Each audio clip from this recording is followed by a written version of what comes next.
How you doing?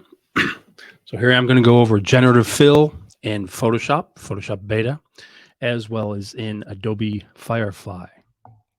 So hope this will help a lot of people to get up and running with this wonderful new feature, new technology. So here you can see me in the view of my folder of different images that I'm going to work with today. But before we begin, just to let you know where you can get this, if you go to your Adobe Creative Cloud app, as you can see here in my top right of my desktop, this is the view of all the different apps that it might show you when you're in the home screen. If you click on apps, then you will get this view. And then if you look down on the left, there's a thing called beta apps. So with beta apps, you would just click that and then you would get this screen. And as you can see, my Photoshop beta is already installed. So it just says open.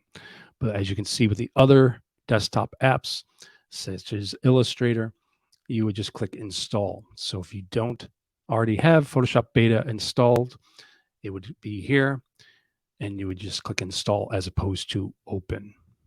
Okay. So these are the images I'm going to work on today. And I'm going to switch over to Photoshop beta. So here I am in the Photoshop beta, and it is, I believe, I'm not sure if it's telling me the version here, but I think it's 26.0. I'm not sure exactly, but just make sure you go to updates, check for updates first. It always does this little spinning wheel.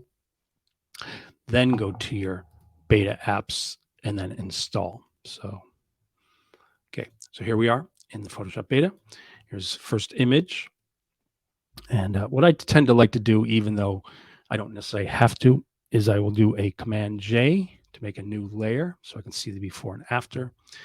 And then with this teddy bear just there, I could just go in with a brush. So I'll just go in or maybe just lasso tool. So I'll just take the lasso tool and just do a loose selection around it. And so I'm just following the general shape of the teddy bear.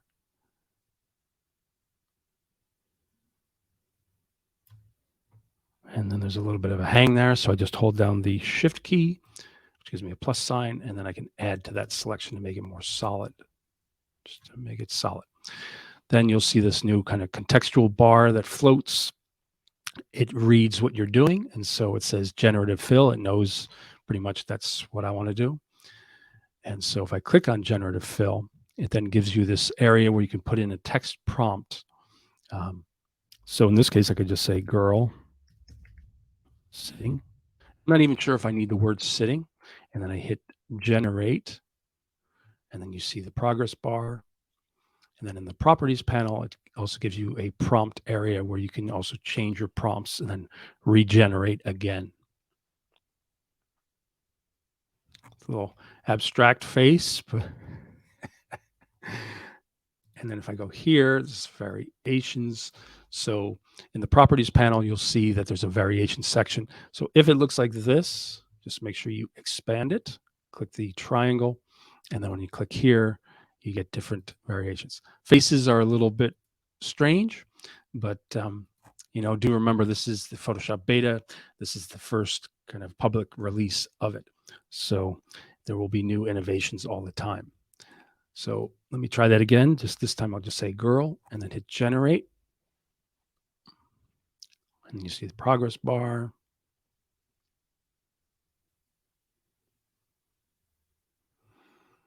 And let's see. That's a little strange where she's coming from the bench upwards and her other half is missing. But it's not so bad. The truth is the physical form is good, and then what you could do is maybe a family member that you have a photo of, you could just go in and composite the face over it. So it's pretty good for a few seconds of work with the AI that it does. Let's see other images I can work on here. So working with that kind of teddy bear motif again, I can go here and then just choosing a selection tool, the simple lasso tool. Once again, I just go around, bottom, go up, and connect. Just to make sure it's solid, do that. Then the contextual bar is up here now. So I say Generative Fill. Let's see. I could even just do teddy bear to see if there's another variation comes up. So generate progress bar.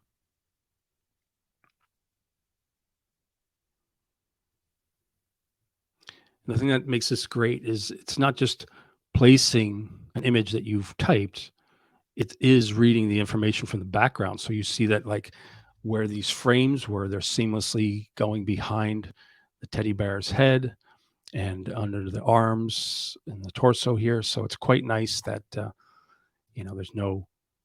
a little weird kind of texture at the end, but I guess it's the style of the teddy bear. It's pretty cool though. So it gives you quite a variation and it takes literally seconds, maybe 30 seconds, 20 seconds. So it's quite nice. Now, if I go and I go here, I don't even have to make that selection again. Maybe I'll just say cat and then say generate.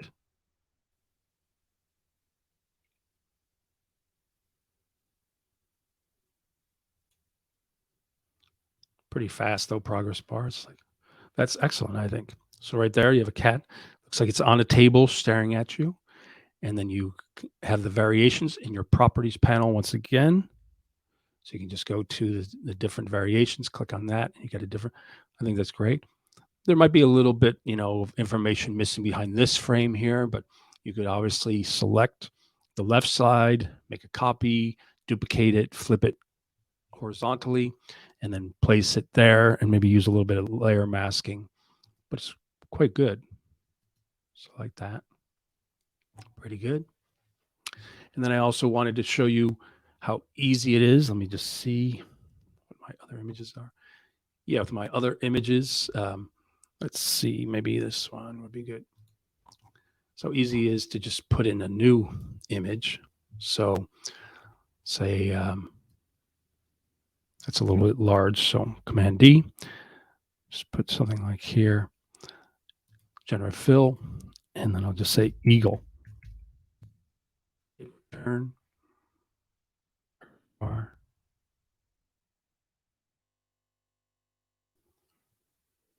Like literally only like 10, 15, 20 seconds at the most, and that's pretty nice. So move the contextual menu down. So if I go to F to see a full view of my image, here are the variations. So I can click that. But even the first one I think is great. So it even looks like it's part of the photo. And then you'll notice here on the right, there is in the layers panel, it says generative layer 1. So there's a new icon for generative layer. So you can obviously turn it on, turn it off. And then there is the built-in layer mask. So if I were to hold the shift key, you don't really see what the background it knocked out, but you do have the option of clicking on the layer mask, and then with your brush tool set to black, you could erase any extra pixels. But if I zoom in, you'll notice that it's pretty clean. There's a little bit of white here. So if you were really adamant about it being extremely clean, you could choose your brush. And then let's see, the size is a bit large. So I right click, bring it down to like 11, maybe like a 6 or 7. 7 should be good. Okay. Switch it to black as foreground. And then since it's selected in the layer mask, you see the white frame around it. I can then go and just paint away those white areas to clean up. Maybe better if I zoom in. So I zoom in a little bit, hit the left bracket to make the brush a little bit smaller. And you can see it's a little soft in areas because my brush settings, the hardness is set to 0. So you could always click and change that, maybe 65. So then when I click and clean up these areas, it might be sharper. Switch to white and then bring back some of the feather here. So I'm just using the layer mask. X again, so black is foreground color, and I can click, shift click to clean up those extra white areas. But I think it looks pretty good, especially when you zoom out, and pretty nice. So I wanted to show you also the options of working in Adobe Firefly itself. And you can get there by going to firefly.adobe.com. And when you go to the home page, you'll see that you have the text to image option, the generative fill option, and the text effects. So we are focusing on generative fill. So you just click generate to go into that area. Gives you a bit of a gallery, a preview. You can even try the example. So if you click on that, it would take you right to it. In this case, I'm going to say upload image, go to my own images for today. And let's see.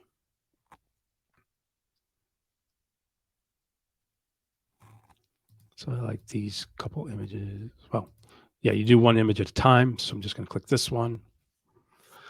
And so similar, you have a kind of panel over here where you can insert, remove, or pan. So it's defaulting to insert. I just hit the left bracket key, making my brush a little bit smaller. And then I just paint. Not sure why it's not working here. Okay, so somehow it defaulted to subtract, and I want to choose add because I'm going to add a new person over that area. So I just check add, and then I just start painting. So I paint over the running girl. And then I'm not sure how good this will look, but I'm just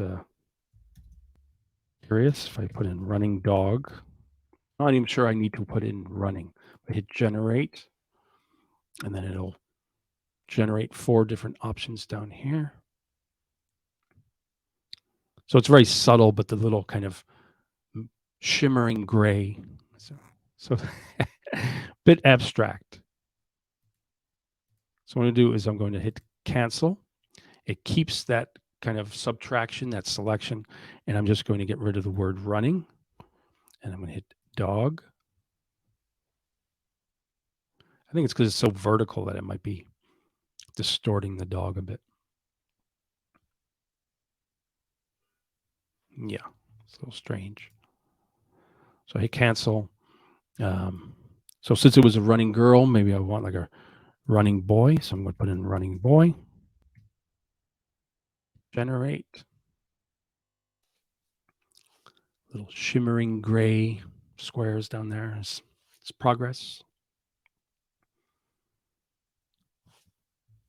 Oh, that's interesting.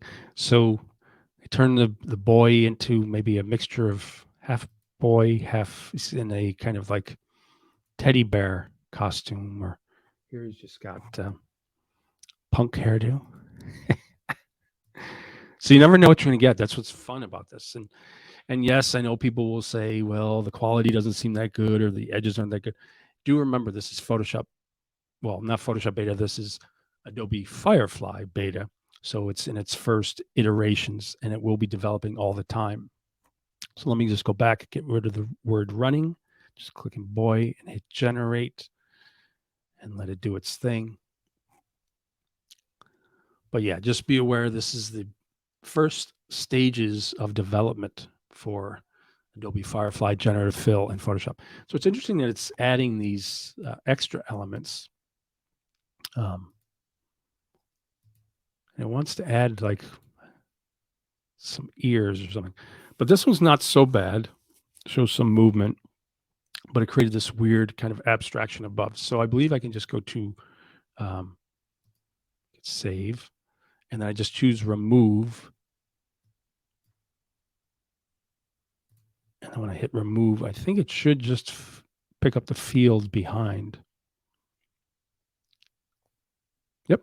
So it did a great job, and it aligned it, which is really nice. So If you look in, you can see that it aligned those lines in the field perfectly. So it's quite good. So if I say keep, then it's solid, and then I can download it here. So let me go back, just the back button, upload image, and then, yeah, so we have this yoga girl. So there's two other, well, there's another way that can work in two different ways. It's quite nice.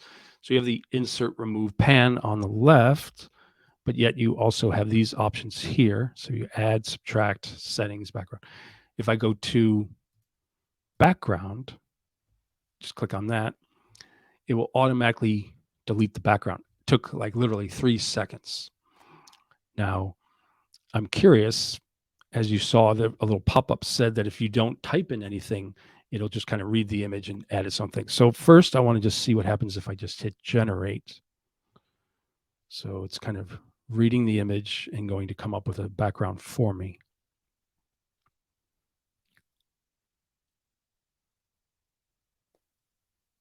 Takes a little bit of time, but overall it's pretty quick considering what you get. That's pretty great. So here we are. I didn't even type in a prompt for what I want in the background, and I got this kind of like desert. There's a beach. There's like a field or farm. There's another beach shot. So these are great, you know. And then if you like one, you can just download, and it applies the content credentials, the Firefly kind of watermark. And if I hit cancel, it goes back. And then if I say invert, she is now selected, but looks like she's cut out. And then I could say, I'm not even sure if I need the word sitting, but I'm going to say sitting man. Hit generate.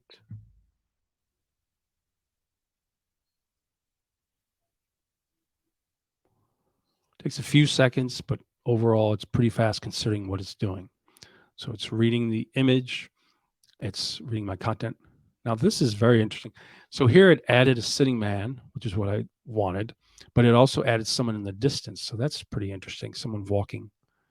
So here's sitting man doing yoga. Legs are a little weird and there's a little artifacts around, but you could clean that up pretty easily.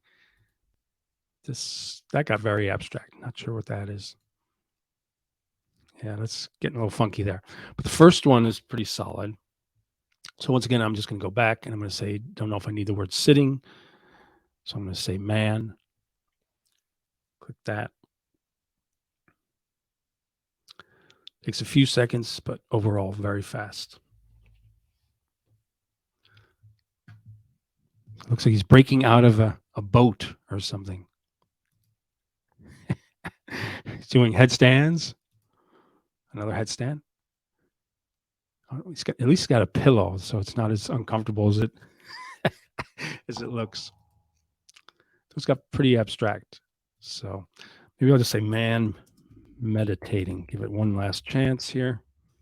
Hit generate.